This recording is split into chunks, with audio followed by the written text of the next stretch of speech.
नमस्कार दोस्तों, आज मैं आपको सुनाने जा रही हूँ एक भावनात्मक और प्रेरणादायक कहानी, बहू या बेटी। सास बहू की हार्ट टचिंग स्टोरी। सत्या बहू भाग भाग कर तैयारी कर रही थी, तभी किसी ने पीछे से कंधे पर हाथ रखा। बहू बहुत जल्दी है मायके जाने की। सत्या ने पलट कर देखा तो उसकी सास धनवती जी खड़ी थी। हाँ माँ जी, बड़ी मुश्किल से तो ये समय आया है, अब मुझे अपने घर जाने का मौका मिल रहा है। आपको तो पता ही है, घर गृहस्थी से छुट्टी नहीं मिलती। आज आपके बेटे ने मुझे पूरे 1 सप्ताह की छुट्टी दे दी है। ना जाने आज उन्हें मुझ पर कैसे तरस आ गया। सत्या ने चहकते हुए कहा। आज सत्या की शादी को लगभग 12 वर्ष हो गए हैं। इन 12 वर्षों में मुश्किल से 2 या 3 बार ही वो मायके जा पाई थी, वो भी किसी फंक्शन में। उसके पति विमल ने कभी सत्या को जाने की परमिशन दे दी, क्योंकि उसके बूढ़े माँ बाप की देखभाल करने वाला और कोई नहीं। बड़े भैया भाभी तो कभी कभी बस मिलने आते थे। माँ बाप को छोटे बेटे के भरोसे छोड़कर वो मौज से रह रहे थे। सत्या को इससे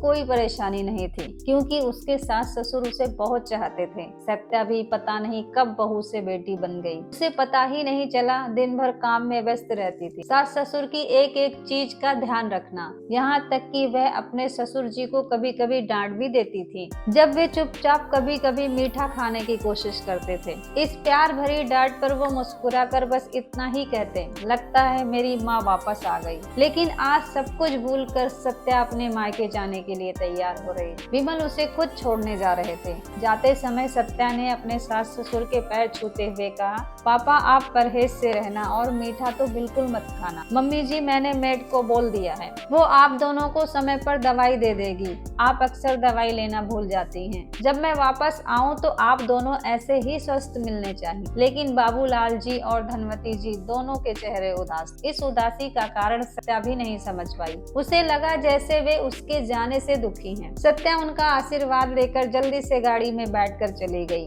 उसके जाने के बाद बाबूलाल जी ने धनवती जी से कहा, चल अब मेरा भी सामान पैक कर दे, शायद तेरा मेरा साथ यहीं तक था। ऐसा मत कहिए, मैं भी आपके साथ चलती हूँ, नहीं तो हम दोनों किसी वृद्धा आश्रम में रहने चलते हैं। बाबूलाल जी ने अपने दर्द को संभालते हुए कहा, नहीं धनवती, तू भी यहाँ नहीं रहेगी तो सत्या परेशान हो जाएगी, मैं ही चला जाता हूँ। कुछ दिन से उनके बड़े बेटे सुरेश और विमल में बहस चल रही थी। विमल चाहता था कि माँ बाप की जिम्मेदारी वे भी उठाएं, लेकिन सुरेश नहीं मान रहा था। तभी दोनों ने मिलकर समझौता किया कि पापा को सुरेश रख लेगा और माँ को विमल। लेकिन सत्या के रहते ये संभव नहीं था, इसीलिए विमल ने बहाने से सत्या को उसके मायके भिजवा दिया। अगले दिन सुरेश अपने पिता को लेने आ गया। धनवती जी का रो रो कर बुरा हाल था। दुखी मन से बाबूलाल जी सुरेश के साथ चले गए। धनवती जी को लगने लगा जैसे उनकी जिंदगी का मकसद खत्म हो गया। वे चुपचाप अपना कमरा बंद करके बैठी रहती थी, न खाने की सुध न दवाई की।